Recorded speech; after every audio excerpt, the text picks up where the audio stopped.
Róbert Vass, President of GLOBSEC think tank. It's good to have you today. Thank you for being with us. Thank you for the invitation.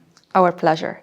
So the big headline of this session will be the connectivity between Asia, the Middle East, and Europe. But let's start first with discussing the new world order.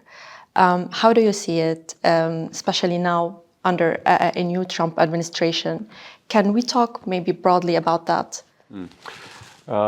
It is clear that we are living in a world of absolute disruption. We are going through a period that will transform the global order. We are seeing that the old world order that we've created after the Second World War is slowly dying, and it's tested to its limits.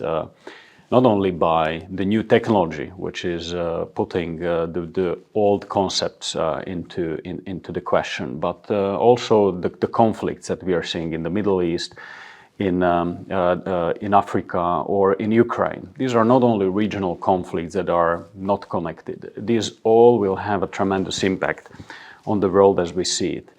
And we hosted a session a few months ago in Prague about the world order, and we hosted the Finnish president, Alex Stubb, and let me use his words. He has simplified it a little bit, but he said basically that there are three types of countries. One is the global West, which is trying to protect the old global order. There is something that he called the global East, or countries who are challenging the current world order, like China, Russia, Iran, and many others. And he simplified it with the third group of countries, which is the global South, which basically don't care whether you challenge the world order or not, but they want to be represented. They are connected by the ambition to be at the table, to be represented. And I think he made it clear that we, as the West, I'm coming from Europe, we can not only defend the old world order, we need to be able to forge something new. And we need to make sure that countries like India, countries in the Middle East and Africa are part of what we are going to create and what we are going to forge. This is a huge transformation where you see that the AI and the technology is disrupting almost every part of our life, our economies. It's diminishing the distances. And also it puts a huge question mark about the future role of state and the cooperation between private sector and the governments. Recently, you've seen that the Chinese AI tool, DeepSeek, has been able to disrupt the global market on AI and has put a huge question mark about everything that has been done so far in the United States and all the investments that have been put into tools like ChatGPT, etc.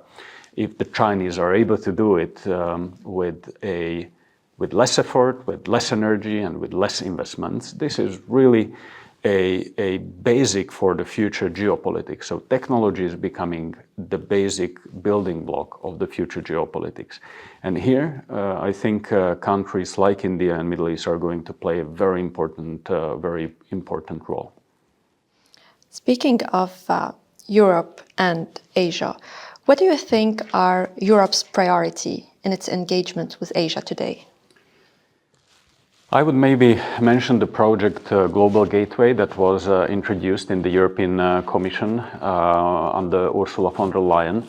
And that should be global investments into connectivity between Europe and the rest of the world. And there is a new commission and a Commissioner Sikela who is responsible for this specific issue, which is the global gateway, is going to invest into technology cooperation, building critical infrastructure, not only the traditional infrastructure of roads, railways, etc., but the technology infrastructure that we make sure that Europe and the rest of the world is connected with the technology that we can trust and that is very important. So we'll be supporting the endeavors of the Global Gateway Program. It was also a kind of a reaction to the Chinese Belt and Road Initiative investment, and that's the European answer, how we would like to, as Europe, be connected, but also invest in the rest of the world and make sure that we are creating that very important connectivity. Robert, thank you so much. That was a very good discussion. Thank you for joining. Thank you.